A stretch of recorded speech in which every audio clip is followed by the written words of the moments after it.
Aloha, friends and neighbors. Welcome to Astrology, Ancient Science in the Modern World. I'm your host, Kona astrologer Rollin, and when I get to the sky mirror here, we're going to talk about the last week in May 2013.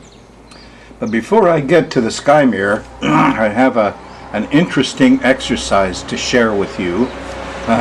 This is all about the evolution of a prediction, a specific prediction as to place. We're going to get into Neptune here real fast. So first we're going to detail out the various steps in getting this prediction together, and then we'll get to the sky mirror. Do you remember who Neptune was from last week? He's the crescent pointed upwards, kind of pierced by the cross of matter. That's Neptune, huh? And I call him priest, artist, doctor, musician. And he has a lot to do with the ocean, of course, is Neptune. Yep. We're going to talk about that, and liquids in general, bad smells, and all those different people, like doctors and priests and musicians and artists and Pisces kinds of people. So we're about to have a major hit on Neptune, and we're going to have some fun figuring out where it's at. Now here's where it all starts, the old ephemeris. See, I number my shows to keep track of the numbers and what show covers which week. There's 860, the week up ahead of you. But the ephemeris is useful for some things computers don't often tell you. And the first thing is when a planet stops and reverses direction. And I look for these little, there's an R. What does that mean? That means Neptune, remember this character, slows down and stops, and then he retrogrades, he goes backwards. See, 22.5, 22.2, 22, yeah? So he stopped here. And you know, that's a signal when a planet, when one of the people, one of the actors on your stage gets up and starts acting out and takes over the stage. Well, that's when he stops and changes direction one way or the other. So here we have this signal that Neptune is going to occupy the stage. Here's our priest, artist, doctor, musician. Here's our ocean. Here's liquids, petroleum products, gasoline, chemicals. And when does this happen? Well, it happens here on Friday the 7th is when he actually stops. Now, the other interesting thing that an ephemeris does is down here in the corner, it gives you the full moons and new moons. And we had a new moon, a full moon already before, which was at 5 Scorpio. There was that lunar eclipse. See, 5 Scorpio 46. And that was on the 25th of April. And so basically it covers the whole month until the next full moon. Now, Scorpio to Pisces, both of them are water signs.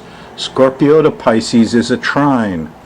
So the full moon at the end of April trine to Neptune. A trine is like, oh yeah, let that go. That's fine. Everything's okay. It's ease and an acceptance. Okay. Then what happens? Well, we have another full moon and another lunar eclipse. And there it is, a 4 Sag 08 on the 25th of May. Now 4 degrees of Sagittarius is a mutable sign. Neptune's a mutable sign. Sagittarius squares Neptune. It blocks it. It makes it irritating. It puts a lot of tension on it. Suddenly the doctors can do no right. Last month they could do no wrong. Here we are feeling really good about the flowers, and the gasoline and Standard Oil. All of a sudden it all shifts and there are problems. And that shifting occurs on that full moon eclipse at 4 degrees of Sagittarius. That's right in here. That's it's on the 24th of May. So 4 degrees of Sag sets the stage, squares Neptune here, and that full moon goes clear down to here. We're off the hook, and during the time the full moon has its impact, Neptune stops, and the full moon is in square to it. So this is a setup. First we have the easy full moon. Oh yeah, Neptune's great. Color, art, music. And then suddenly the full moon squares it. Nothing but bad smells and music's too loud. So this is a big shift from a whole month, the end of April to the end of May, and then bang, it shifts over and becomes very irritating and difficult from the end of May through the end of June. And it's all happening here with good old Neptune at 5 degrees of Pisces. If you've got something in your chart at 5 degrees, this is going to impact you one way or the other, either for good or for bad. You know, you're going to be smelling more smells if you've got 5-degree planets. So that's the first step, is just to notice what's going on. And after I notice that Neptune's going to get up on the stage and raise hell, so to speak, well, next thing I want to do is find out a little more about when and a little more about where. Now, when I look at when, Neptune stops there, and I notice that the moon on Friday, the 7th, and at 4 Gemini, opposes that full moon eclipse at 4 Sag and squares Neptune just on the day that it retrogrades. So this is a really important day. We're gonna have a lot of Neptune drama when Neptune climbs up on the stage Friday, and it may do so Thursday night or Thursday, and you'll see it all over the news Friday morning. Things in the ocean, no flooding. Let's hope it's not a tsunami, okay? Now the other thing I noticed around this time, here's Mercury moving along through Cancer. It hits 10 degrees of Cancer. Well, that's 11 degrees. There's the old Uranus at 11, squaring Pluto. So, yeah, so that's not so hot for Mercury, communication, transportation, to be in this opposition kind of a thing. Opposing Pluto looks like some kind of sudden panic over our ability to communicate and get around. Yeah. Here Venus is in trouble too at 10 degrees of Cancer, the Monday, Tuesday after that. But you know, this period right here, really starting on Thursday the 6th and going through probably the 11th, is a window when we're going to see some Neptune action. Now this stuff, when these guys stop, remember there's 20 days on either side, so you start feeling the influence here. That's where you're at now. You're just starting to feel the influence. It builds and builds and builds and builds and peaks out here, and then it declines for another 20 days. Decline, decline. Now you've got a picture. We got all of that just from this one page of ephemeris. Amazing, huh? Neptune. I don't like Neptune much.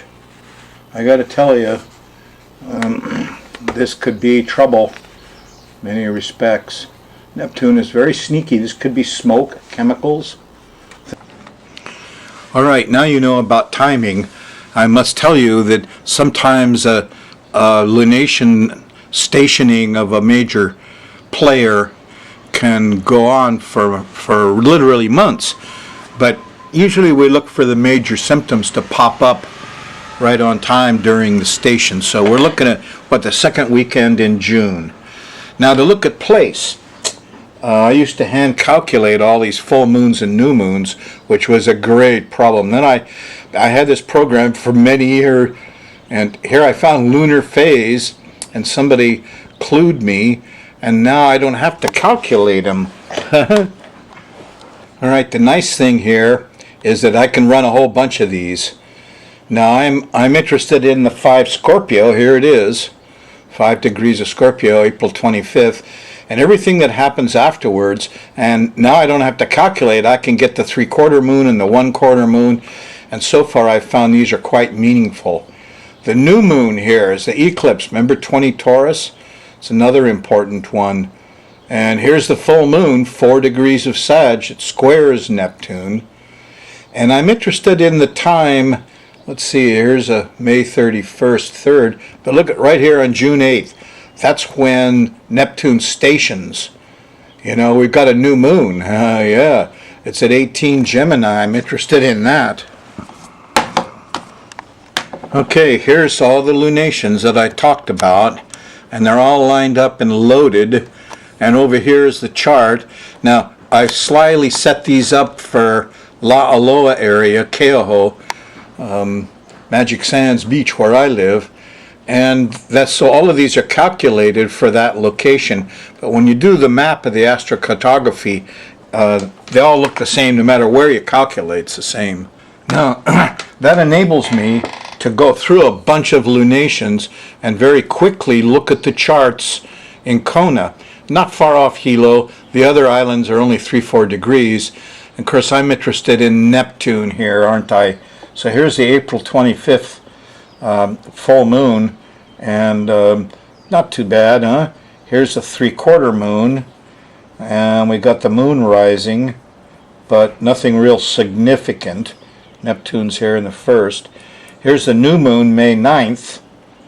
This was the 19 Taurus, 20 Taurus, Nostradamus said. It's that nothing. Well, Jupiter's up here at the top. Look at that. There's a whole bunch of rain, and by golly, it's right in my location because I'm here in Kona, and this is only half a degree off. My goodness. May 9th.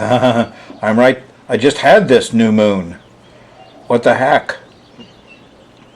So here on my side of the big island, we got Jupiter at the very top. Jupiter always brings rain and some lightning bolts of things. Let's go on. Here's May 17th, the 1/4 moon. Again, I'm kind of looking around for Neptune here. Not too bad. He's in the 4th. Here's the full moon, May 24th. And suddenly Neptune is near the angle on the bottom of the chart. Now this is not a signal that you really want. Here's the full moon, 4 degrees of Sag, and the sun squaring Neptune, right? So I could check this out more, but let me go on. Here's a 3/4 moon on May 31st, and okay, the moon is on Neptune here, but not to see. When I look at the new moon, June 8th, oh, look at that. Here's Neptune, right up at the top of the chart. Now here in Kona, it's 3 degrees off. Let me fish around a little bit. Here's Honolulu. And gee, we're only a degree 20 minutes off. In Honolulu, the Neptune is very close to the midheaven, yeah? That's what we've got here. What does this mean? This means liquids, smoke, confusion, and it's in a public place. This is very public. So Honolulu could have some flooding here. Hopefully this is not a tsunami sort of flooding. Maybe, we don't know, this could be